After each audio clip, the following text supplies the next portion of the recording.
I had a dream. The father took me into a building, and there was a man. He was mentally ill, and he kept wanting to fight and pick a fight. First, he grabbed sticks, then he grabbed poles, then he grabbed knives, then he grabbed razor blades. And I had enough of it. And I said, well, I'm just going to get out of here and call the cops. Nobody else was responding. He needs to be arrested. So I went into an apartment. I have some friends.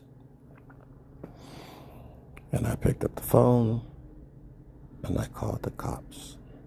And the first thing the cop says, it is so nice to get a call from somebody reasonable. Everyone is so emotional. And I said, thank you. And I gave her the information where to send the officer. And the people in the apartment were listening. And one of the friends that I knew, he seemed reluctant to be supportive of what was happening. And I left, and I waited for the cop to arrive. I went down and waited for the cop to arrive so I can direct him to where he was at. And as I did, the cop pulls up, and then someone comes on the steps, and she's in some sort of suit. And she's nosy. And I said, keep walking, this does not concern you. And the cop came. I said, I'm the one that placed the call. Let me tell you and show you where he's at. And the officer and I began to walk.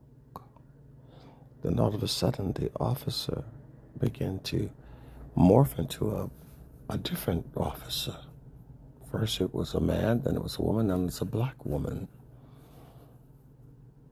And I remember as I was coming down the steps to call, they were going into a meeting, everyone in the building, some sort of secretive meeting in the basement. And they said, Satan has summoned us. You have to come to the meeting. I said, meeting? I said, oh no, I'm not a part of such a meeting.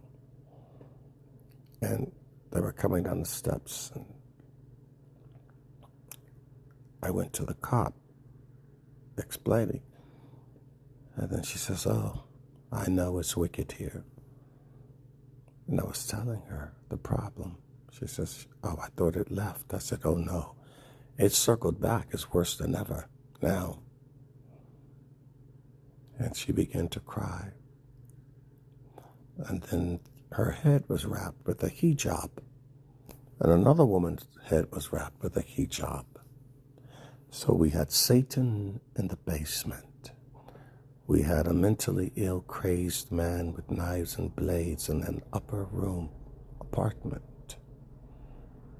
We had people that were nonchalant, uninformed, and oblivious. And we had a cop that didn't know exactly how to handle it. And I remember some of the people gathered, and a man showed up with his wife, and we had to restrain him. And I said, this is the woman that did this. She opened up the door for this man to be this way. I restrained him. I said, you're not going into that satanic meeting. And I walked out, and there was a car. And I said, we're going to leave. And the man left his wife and his friends in the building to come with me. He said, let me go back and get something. I have to get something. So I got in the car, and as I got into the car,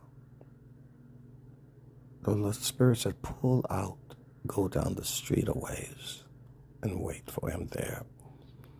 and stand outside to yell at him to let him know where you are. He's going to come back. He's not going to see you. So I yelled. I said, over here. I began to come, and I was in a pulled out section inside of a building. And a man in a white robe says, oh, no, you're not leaving. And he went to pull down the guard doors that rolled down, the rolled doors. And I backed up. He almost pulled it down and trapped me. And I reversed the vehicle underneath the door as it was coming down.